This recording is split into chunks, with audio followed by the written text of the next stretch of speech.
Jadi kalau ada narasi-narasi Habib Rizik takut karena ini, itu bohong dan palsu, dusta. 5 tersangka, tidak ada tadi narasi menyerahkan diri seperti itu. Sudah jangan seperti itu. Karena kenapa?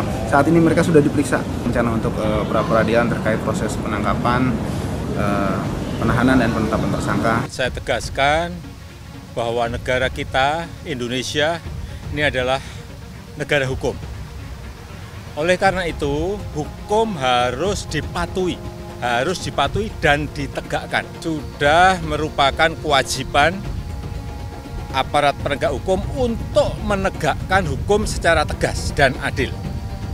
Dan ingat, aparat hukum itu dilindungi oleh hukum dalam menjalankan tugasnya. Dan aparat hukum tidak boleh mundur sedikit pun. Sampai dengan saat ini, Saudara Rizik Syihab sudah kita tadi malam disampaikan, ya, kita lakukan penahanan di rutan Polda Metro Jaya. Masih ada 5 tersangka lagi. Kami sudah ultimatum, 2 opsi yang saya berikan. Ya, Polda Metro Jaya memberikan 2 opsi. Yang pertama menyerahkan diri atau kan kita tangkap. Tadi pagi sekitar pukul 1, 3 orang dari ke-5 orang tersebut menyerahkan diri ke Polda Metro Jaya. Yang 2 lagi, yang sampai dengan saat sekarang ini belum menyerahkan diri, untuk segera menyerahkan diri. Saya sangat sedih. Saya dituduh menista agama Islam, menjolimi hak saya. Dan percayalah, sebagai penutup, yang kalau Anda menjolimi saya, yang Anda lawan adalah Tuhan yang Maha Kuasa, Maha Esa. Dan saya akan buktikan satu persatu di permalukan. Terima kasih.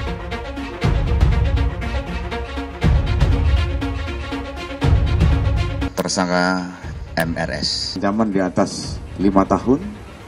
Kemudian yang subjektif, kenapa dilakukan penahanan? Yang pertama, agar tersangka tidak melarikan diri.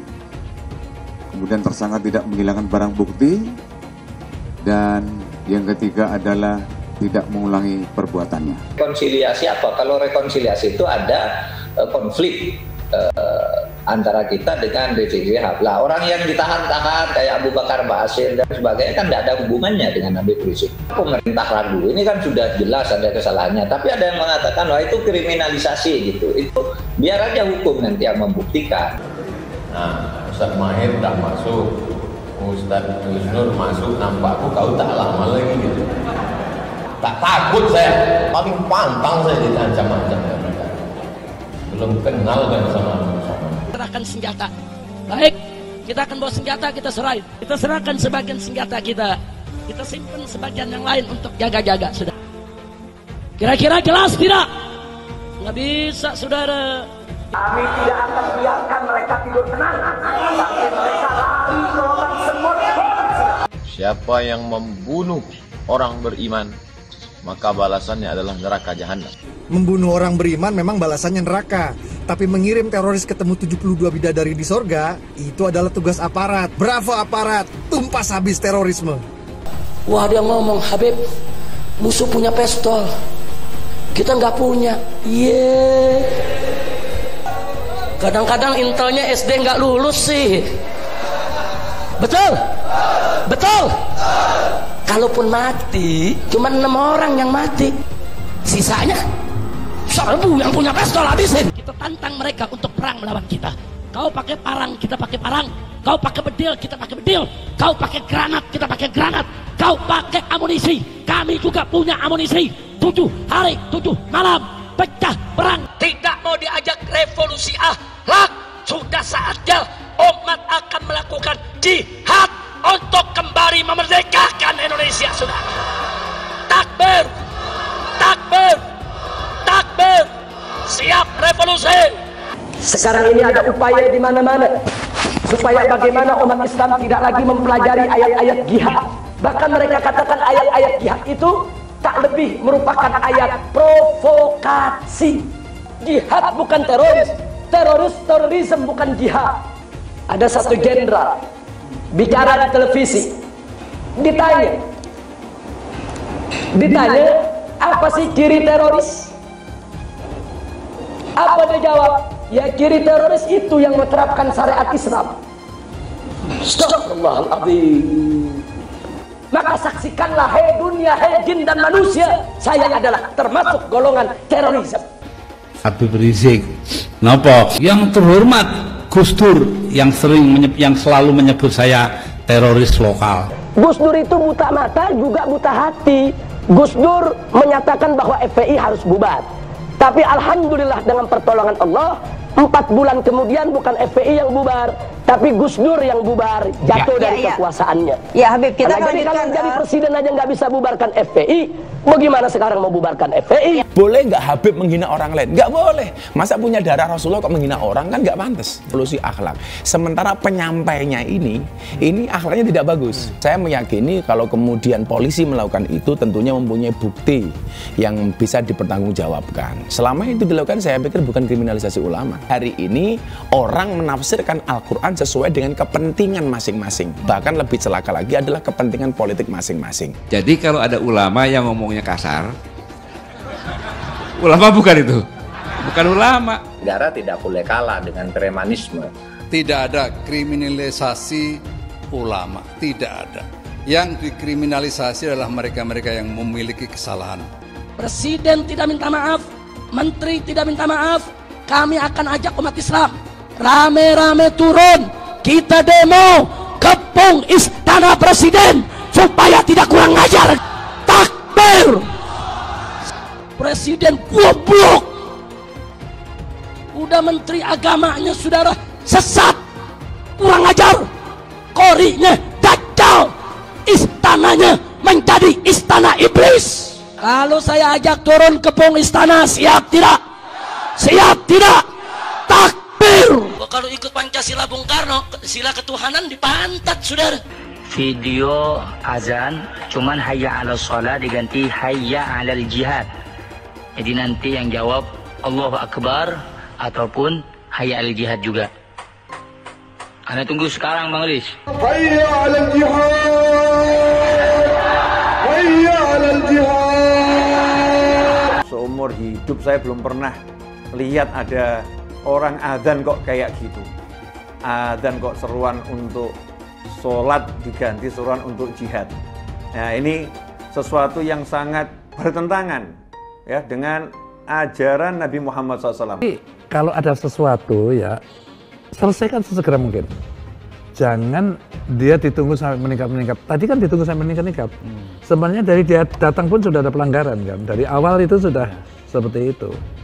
Ya, baliho juga sesegera mungkin turun dengan. Tidak ada sedikit pun niat untuk melakukan tindakan-tindakan di luar konstitusi. Tidak ada imajinasi untuk melakukan pemberontakan apalagi. Kenapa Habib Rizik dijadikan musuh? Copot segera Pangdam Jaya. Jadi kalau tentara dan polisi nggak bisa menegakkan hukum di sana, nggak berani untuk menangkap para pelaku, suruh pakai BH sama rok. Saya mau tanya, namanya kita ganti jangan? Jadi apa? Jadi apa? Teriak yang serempak, lebih keras, lebih kompak. Jokowi kita ganti namanya menjadi Jokodok sudah. Setuju? Siap turunkan Jokodok. Siap turunkan Jokodok. Siap lengserkan Jokodok. Takbir. Siap turunkan Jokodok. Apa pantas odok mondok di istana? Siap keluarkan dari istana. Siap lengserkan. Takbir. Siap serbu istana. Siap serbu istana. Siap ambil alih kekuasaan. Takbir. Kalau besok terjadi lagi peristiwa penyerangan terhadap umat Islam, saya minta kepada umat Islam tidak usah nunggu pemerintah, bunuh semua pendeta yang terlibat sudah. Takbir. Berani bunuh pendeta-pendeta radikal, berani habisi Kristen radikal. Takbir. Berani benar dan berani pelanggaran itu ditindak sesegera mungkin. Dalam waktu kurang dari 24 jam, Pemprov DKI menegakkan aturan.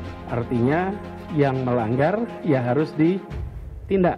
Itulah yang kita lakukan. Kalau ada satu gambar binatang, Terus ditulis Habib Rizik, berarti itu menghina saya sebagai binatang. Walaupun itu gambar bukan gambar saya, saudara. Itu penghinaan kepada Nabi alaihi salatu wassalam. Boleh kita menghina Yesus mereka. Apa boleh kita menghina Tuhan mereka? Yang menghina Nabi, menghina Islam, menghina ulama, proses, betul. Kalau tidak diproses, jangan salahkan umat Islam kalau besok kepalanya ditemukan di jalanan, saudara. Takbir, takbir, siap bela Nabi, siap bela Nabi, siap mati untuk Rasulullah. Takbir. Kita doakan Habib Rizik, Allah Ta'ala panjangkan umurnya. Jadi pemimpin insya Allah di Indonesia. Yang kedua, Allah pendekkan umur Megawati Pak Jokowi. Al-Fatihah. Ada lonte hina Habib. Lonte ikut-ikutan ngomong, lonte hina Habib digagak polisi, ditangkap enggak, dijagain, jangan-jangan minta jatah kali.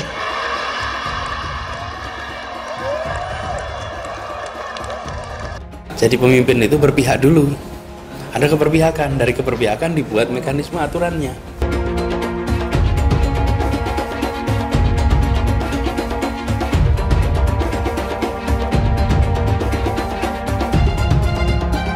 Maka konsekuensinya kita bisa menyaksikan lonjakan kasus seakan kita kembali ke bulan-bulan sebelumnya.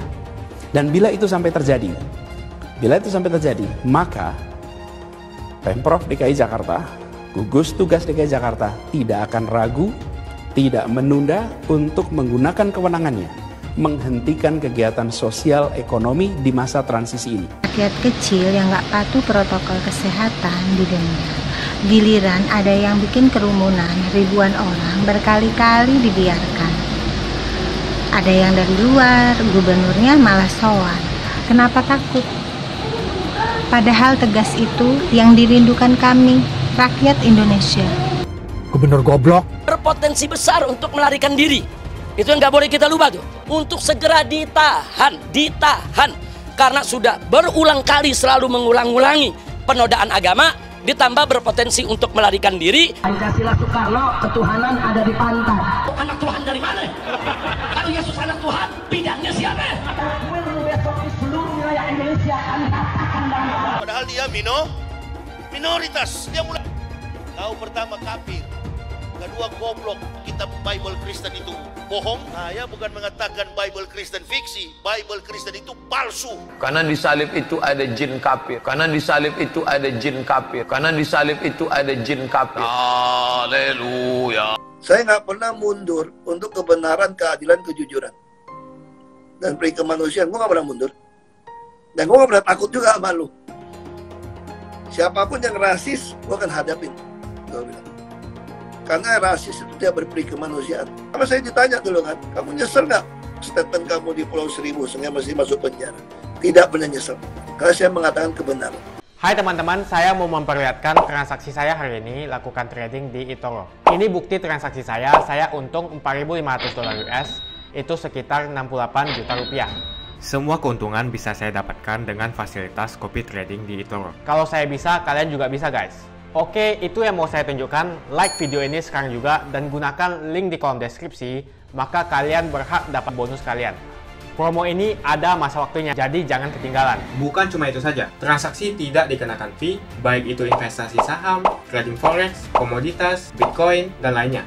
Kalian bisa melakukan transaksi berapa kali pun atau unlimited trading. Dan tidak ada fee sama sekali. Jika transaksi di tempat lain sudah berapa fee-nya. Setelah nonton video ini, ayo bergabung dengan eToro hari ini, gratis dan tidak ada minimal deposit. Pastikan kalian menggunakan link di kolom deskripsi untuk mendapatkan welcome bonus. Kalian bisa menggunakan bonus $100.000 di akun virtual untuk latihan. Bukan cuma itu, kalian akan dapat kelas trading online gratis senilai 3 juta rupiah atau $200 jika kalian deposit di bulan ini. Selamat menonton guys, enjoy! Hai semua, dengan saya Jonas Leong. Terima kasih banyak buat kalian penonton setia yang selalu menonton di channel ini. Saya secara personal sangat menghargai waktu kalian. Dan saya sudah menganggap kalian sebagai family karena kalian selalu support di channel ini. Bagi kalian yang selalu menuliskan opini kalian di kolom komen, saya baca komen kalian satu persatu. Saya baca komen kalian untuk mengetahui opini kalian, tanggapan kalian, dan masukan kalian sangat berguna untuk video selanjutnya. Terima kasih banyak buat kalian yang selalu menekan tombol like di awal video. Video seperti ini membutuhkan waktu dan juga research. Dan ini semua gratis untuk kalian. Jadi pastikan kalian menekan tombol like-nya, supaya saya mengetahui kalian menyukai konten yang saya bagikan. Turut berduka cita kepada persamaan hukum, persamaan kedudukan di hadapan hukum. Artinya kita melihat jelas bagaimana sikap terhadap Habib Rizik terkait dengan kerumunan-kerumunan ya. Artinya banyak kerumunan-kerumunan yang lain gitu kan, yang Habib Rizik di sini sudah membuktikan ketaatan hukumnya. Beliau datang, sanksi diterima, denda dibayar, meskipun beliau bukan panitia gitu kan. Nah, kita minta diskriminasi hukum selesai dari Republik ini, karena ini beliau sudah jalani semua. Kita tagih penegakan hukum yang lainnya, yang memang terjadi kerumunan banyak yang kemarin-kemarin, kemudian tidak ada denda, sanksi, apalagi hukum seperti ini. Itu yang poin yang pertama. Kemudian yang poin kedua, saya diminta sampaikan juga bahwa Habib Rizik diduga dikriminalisasi dalam hal ini terkait undangan maulidnya. Ini sangat berbahaya ya, karena masyarakat Indonesia mayoritas banyak yang mengadakan acara-acara maulid. Artinya bukan mengundang berkerumun, mengundang untuk acara maulid dengan protokol kesehatan yang pastinya harus ditaati. Artinya itu juga tidak dijadikan bahan pertimbangan, tapi ya sudahlah, beliau sudah jalani. Terakhir Habib Rizik berpesan kepada 6 para syuhada terkait kasus tersebut harus diusut tuntas, karena ini menyangkut manusia. Kita bicara masalah protokol kesehatan demi kemanusiaan, tapi kita lupa ada 6 orang yang diduga dapat melakukan pelanggaran HAM berat, tapi sampai sekarang suaranya tidak ada seperti itu kan, terkait upaya pengusutan masalah ini. Kita minta konsisten para pegiat kemanusiaan, konsisten juga para penggiat hak asasi manusia yang teriak-teriak penegakan hukum. Kita minta, itu nyawa manusia 6 orang, sangat lancar, sangat cair, dan perlu diketahui Habib Rizik sudah siap dengan ini. Jadi kalau ada narasi-narasi Habib Rizik takut karena ini, itu bohong dan palsu, dusta. Kenapa? Habib Rizik sudah membawa koper semua isinya. Artinya pakaian-pakaian sudah disiapkan. Beliau sudah siap untuk ditahan gitu loh. Jadi artinya kalau ada narasi takut ditangkap, ditahan aja sudah siap. Apa yang takut ditangkap? Dan sudah dibuktikan. Tadi koper kita bawa masuk, itu ada di mobil dari awal beliau datang. Sudah kooperatif, beliau cair, di pemeriksaan juga ceria, dan malah menasihati kita para kuasa hukum untuk tenang, tidak usah gusar. Karena memang 5 tersangka tidak ada tadi narasi menyerahkan diri seperti itu. Sudah jangan seperti itu. Karena kenapa? Saat ini mereka sudah diperiksa. Bahkan kalau saya tidak salah, mereka meminta untuk ikut ditahan juga dengan Habib Rizik. Meskipun pasal yang disangkakan tidak ada 160-nya. Mereka minta untuk dibuat 160 juga, mereka akan masuk. Tadi sudah diperiksa dan tim kita sudah mendampingi juga. Rencana untuk pra-peradilan terkait proses penangkapan, penahanan dan penetapan tersangka. Tapi itu teknis. Kita juga menghormati pihak kepolisian. Tadi pihak Habib Rizik juga mengatakan berterima kasih, lagi-lagi kebesaran hati beliau luar biasa mendapat perlakuan seperti itu, tapi tetap bersyukur dan berterima kasih kepada pihak kepolisian atas perlakuan baiknya, dan kami salut dengan beliau. Iya, ini perlu saya tegaskan bahwa negara kita, Indonesia, ini adalah negara hukum. Oleh karena itu, hukum harus dipatuhi dan ditegakkan. Untuk apa? Untuk melindungi kepentingan masyarakat, melindungi kepentingan bangsa dan negara. Jadi, sudah merupakan kewajiban aparat penegak hukum untuk menegakkan hukum secara tegas dan adil. Dan ingat, aparat hukum itu dilindungi oleh hukum dalam menjalankan tugasnya. Untuk itu tidak boleh ada warga dari masyarakat yang semena-mena melanggar hukum, yang merugikan masyarakat, apalagi membahayakan bangsa dan negara. Dan aparat hukum tidak boleh mundur sedikit pun. Tapi aparat penegak hukum juga wajib mengikuti aturan hukum dalam menjalankan tugasnya, melindungi hak asasi manusia dan menggunakan kewenangannya secara wajar dan terukur. Dan jika ada perbedaan pendapat, ini biasanya ada, jika ada perbedaan pendapat tentang proses penegakan hukum, saya minta agar gunakan mekanisme hukum. Ikuti prosedur hukum, ikuti proses peradilan, hargai keputusan pengadilan. Jika perlu, jika memerlukan keterlibatan lembaga independen,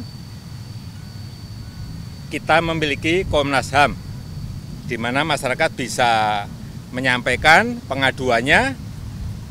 Sekali lagi, saya tegaskan, kita harus menjaga tegaknya keadilan dan kepastian hukum di negara kita, menjaga fondasi bagi kemajuan Indonesia. Sampai dengan saat ini, Saudara Rizik Syihab sudah kita tadi malam disampaikan, ya, kita lakukan penahanan di rutan Polda Metro Jaya. Kondisinya sehat, kita masih tetap pantau, sama juga dengan tahanan-tahanan yang lain, ya, tetap masalah kesehatan, masalah makan tetap kita siapkan, ya, dari Dokes Polda Metro Jaya. Yang pertama, yang kedua, kemarin sudah saya sampaikan, masih ada 5 tersangka lagi. Kami sudah ultimatum, 2 opsi yang saya berikan. Ya, Polda Metro Jaya memberikan 2 opsi. Yang pertama, menyerahkan diri atau kan kita tangkap. Tadi malam sekitar pukul 1, ya, tadi pagi sekitar pukul 1, 3 orang dari ke-5 orang tersebut menyerahkan diri ke Polda Metro Jaya. Yang pertama atas nama Haris Ubadillah sebagai Ketua Panitia. Kemudian yang kedua atas nama Idrus. Ya, Idrus. Yang ketiga atas nama Ali Alwi Alatas. Ketiga orang tersebut dibawa bersama-sama dengan pengacaranya mendatangi Polda Metro Jaya, ya, menyerahkan diri kepada Polda Metro Jaya. Tetap kita laksanakan dengan kegiatan protokol kesehatan. Ketiga-tiganya kita lakukan tes swab antigen dan hasilnya adalah negatif. Kemudian pukul 2 kita lakukan pemeriksaan terhadap yang bersangkutan. Juga kita beri kesempatan kepada yang bersangkutan untuk memang melakukan istirahat. Pagi tadi kita lanjutkan lagi pemeriksaan terhadap yang bersangkutan. Ketiga orang tersebut. Sekarang masih dilakukan pemeriksaan. Nanti kita tunggu hasilnya seperti apa. Karena memang dipersangkakan untuk di pasal 93 di Undang-Undang tentang karantina kesehatan.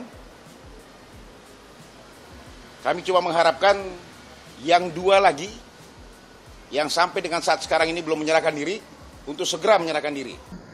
Beberapa hal berkaitan dengan kasus tersangka MRS. Jadi sebelum dilakukan pemeriksaan, ya, untuk ditanyai dan dimasukkan dalam berita acara pemeriksaan, tersangka MRS dilakukan prokes, ya, protokol kesehatan. Setelah sampai di Polda Metro Jaya, ya tentunya nanti kita cek, sudah kita lakukan berkaitan dengan cek COVID, kemudian tensi, dan kemudian gula darah, kita lakukan pemeriksaan semua. Dan tentunya ini bagian daripada protokol kesehatan yang harus kita pedomani di setiap tersangka maupun saksi yang diperiksa di Polda Metro Jaya maupun di jajaran kepolisian. Kemudian pada pemeriksaan juga hak-hak sebagai tersangka juga kita berikan. Yang pertama adalah didampingi oleh pengacara maupun ataupun penasihat hukum. Kemudian juga dari dalam berlangsungnya pemeriksaan, kita juga memberikan apa?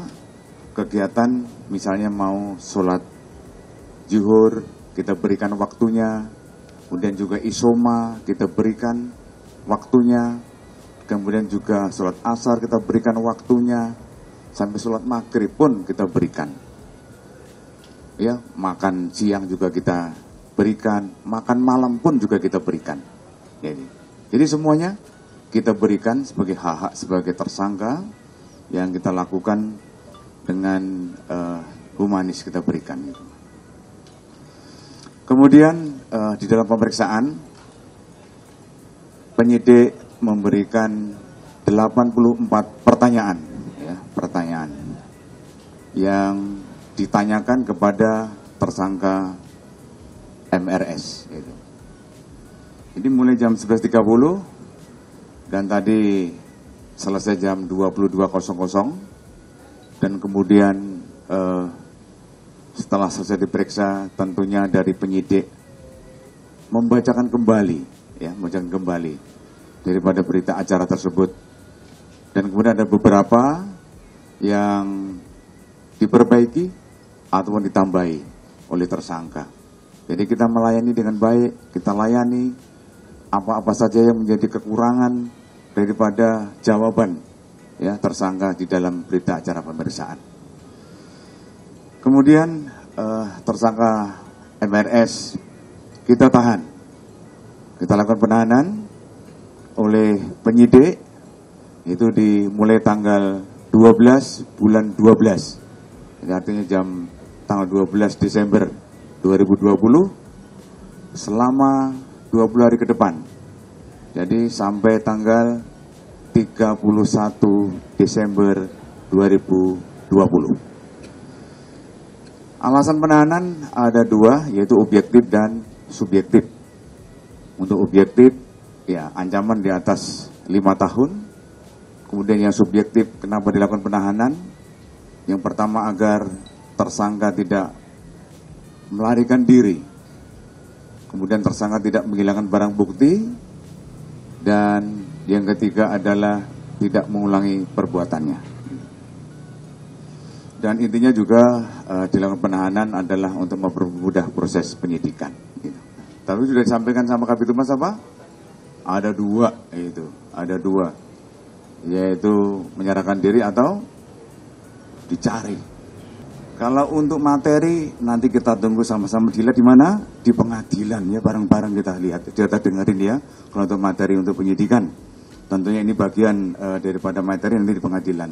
Yang terpenting bahwa penyidik melakukan pemeriksaan, apa yang disangkakan kita lakukan, kita tanyakan kepada yang bersangkutan. Gitu. Wah, dia ngomong, Habib, musuh punya pistol, kita nggak punya. Kadang-kadang intelnya SD nggak lulus sih. Bisa menegakkan hukum di sana, nggak berani untuk menangkap para pelaku, suruh pakai BH sama rok. Besok tentara dan polisi yang kamu anak Tuhan dari mana? Kalau Yesus anak Tuhan, bidangnya siapa? Besok di seluruh wilayah Indonesia kami katakan dan orang-orang Bali di berbagai wilayah kami kumpulkan, kami pulangkan ke Bali. Pancasila Soekarno, ketuhanan ada di pantat. Presiden goblok. Udah menteri agamanya saudara sesat, kurang ajar, korinya dajjal, istananya menjadi istana iblis. Hai teman-teman, kalian sudah membuka akun untuk melakukan investasi atau trading? Jika belum, membuka rekening di eToro gratis loh. Bahkan cuma butuh 5 menit saja. Cepat dan simple. dan semua bisa dilakukan secara online. Sampai saat ini ketika kita mau melakukan investasi saham atau trading forex, kita masih menggunakan cara yang kuno. Seperti kita menelpon banker atau broker yang melakukan atau mengeksekusi transaksi kita. Tapi apakah kalian tahu di eToro kita membeli saham atau forex, kita cuma login, lalu memilih apa yang kita mau, lalu masukin angka berapa banyak yang ingin kita beli, lalu tinggal klik. Sesimpel itu.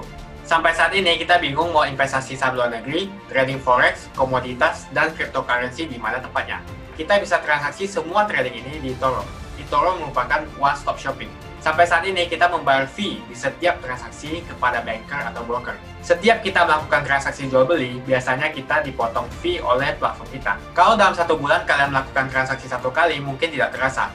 Coba kalian melakukan trading sebanyak 100 kali. Sudah berapa fee-nya? Misalnya kalian membeli saham Google dengan fee per transaksi $10. Jika kalian membeli saham Google 10 kali, maka fee transaksi sudah $100. Belum lagi kita akan dikenakan fee ketika kita menjual saham itu. Itulah sebabnya saya memilih eToro, karena tidak ada fee sama sekali. Saya ulangi, di eToro tidak ada fee sama sekali ketika kalian melakukan transaksi. Dan yang kedua, kalian bisa melakukan unlimited trading atau trading sebanyak apapun. Ya, kalian bisa melakukan trading 10 kali, 100 kali, 1000 kali dalam sehari tanpa dikenakan fee. Jadi berapa banyak uang yang kita hemat dari fee saja. Sampai saat ini ketika uang dana kita dikelola oleh manajer keuangan, terkadang kita tidak diberitahu ketika akan melakukan transaksi. Bahkan investasi kita dipotong biaya. Dan kita dibikin bingung karena kurangnya transparansi. Kita juga bingung memilih investasi manajer yang bagus untuk mengelola investasi kita. Alhasil, investasi kita bukannya untung malah rugi. Bahkan yang lebih ekstrim, kita tertipu oleh manajer investasi yang ilegal. Tapi apakah kalian tahu di eToro ada fasilitas yang namanya copy trade, di mana kita bisa menduplikasikan investasi atau trading yang dilakukan oleh trader profesional. Semua data terbuka dan transparan dan kita bisa melihat performance sampai 10 tahun yang lalu. Dengan fasilitas ini, kamu tidak usah lagi menelpon manajer keuangan kamu untuk melakukan trading. Atau pusing investasi kamu merugi dikelola oleh manajer keuangan. Di eToro kita bisa memilih investor profesional yang sesuai dengan yang kita sukai. Dan di eToro banyak sekali profesional investor yang keuntungannya di atas 50%. Bulan ini saya profit 140%. Jika kalian ingin profit seperti saya, kalian tinggal menggunakan fasilitas copy trade. Jadi ketika saya profit, maka otomatis kalian akan mendapatkan profit. Mau beli saham Google, 1 unitnya mahal. Di eToro kalian bisa beli di bawah 1 unit atau pecahan unit. Contohnya kita membeli saham Google dengan hanya $50 saja, yaitu 0,02 unit. Di platform lain, kalian diwajibkan untuk membeli minimal 1 unit atau $1.500 untuk saham Google. Dengan $50 atau Rp700.000 saja, kalian sudah bisa memiliki saham Google. Menarik bukan? Saya sudah lama menggunakan eToro dan minggu ini saya profit 140%. Jadi bergabunglah dengan eToro dan mulai profit hari ini. Jadi apa yang kalian tunggu, mendingan kalian cobain sendiri aja deh. Tutorial bisa kalian cek di kolom deskripsi dan kalian harus menggunakan link di kolom deskripsi untuk mendapatkan welcome bonus. Jika tidak, maka tidak akan mendapatkan bonus. Dan gunakan bonus $100.000 di akun virtual Anda untuk mengenal lebih jauh tentang eToro atau bisa digunakan untuk latihan. Bukan cuma itu, kalian akan dapatkan kelas trading gratis yang nilainya Rp3 juta jika kalian deposit di bulan ini. Makasih banyak buat kalian yang nggak skip dan nonton video ini sampai habis. Saya secara personal sangat menghargai waktu kalian. Makasih banyak buat kalian yang sudah tekan tombol subscribe, dan makasih banyak buat kalian yang sudah tekan tombol loncengnya. Jangan lupa bagikan informasi ini ke teman atau family Anda. Mungkin teman atau family Anda membutuhkan investasi ini. Oke guys, sekian dulu dari saya. Jangan lupa follow Instagram saya di @johannesleongofficial untuk kata-kata motivasi setiap harinya. Bagi kalian yang termotivasi nonton video ini, ayo like video ini dan subscribe di channel ini. Dan buat kalian yang sudah subscribe di channel ini, jangan lupa tekan tombol loncengnya supaya kalian mendapatkan notifikasi setiap kali saya upload video. Hai teman-teman, terima kasih banyak buat kalian yang sudah menekan tombol join atau sudah bergabung di channel YouTube Jonas Leong. Ini adalah salah satu feature dari YouTube di mana kalian bisa mensupport channel Jonas Leong untuk lebih semangat membuat konten-konten lainnya. Apa kelebihan ketika kalian join membernya Jonas Leong? Yang pertama, kalian akan mendapatkan badge atau tanda khusus untuk kalian semua, seperti ini. Kita mulai dari new member, 1 bulan, 2 bulan, 6 bulan, 1 tahun, dan juga 2 tahun. Jadi semakin lama kalian berlangganan dengan membershipnya Jonas Leong, maka badge Anda akan berevolusi menjadi lebih bagus dan menjadi lebih baik lagi. Yang kedua, kalian bisa menggunakan banyak emoticon yang bisa Anda pakai, seperti ini. Jadi kalian bisa berekspresi menggunakan emoticon yang sudah saya sesuaikan untuk kalian semua pendukung Jonas Leong. Tentu saja ada perbedaan antara orang yang belum membership dan sudah. Dari segi tampilan nama yang di-highlight dan juga logo di samping nama ketika Anda komen. Dan juga komen kalian akan lebih sering saya reply dan juga akan saya pin atau feature di setiap video. Buat kalian yang tidak bisa ikutan atau bergabung membership, tidak masalah, karena dengan Anda menonton dan juga subscribe channel YouTube Jonas Leong, dengan cara like dan juga komen channel YouTube Jonas Leong, itu sudah cukup untuk mensupport channel Jonas Leong. Ini adalah feature di mana kalian ingin mensupport channel YouTube Jonas Leong secara lebih lagi. Oke teman-teman, terima kasih banyak untuk support yang kalian berikan kepada channel YouTube Jonas Leong.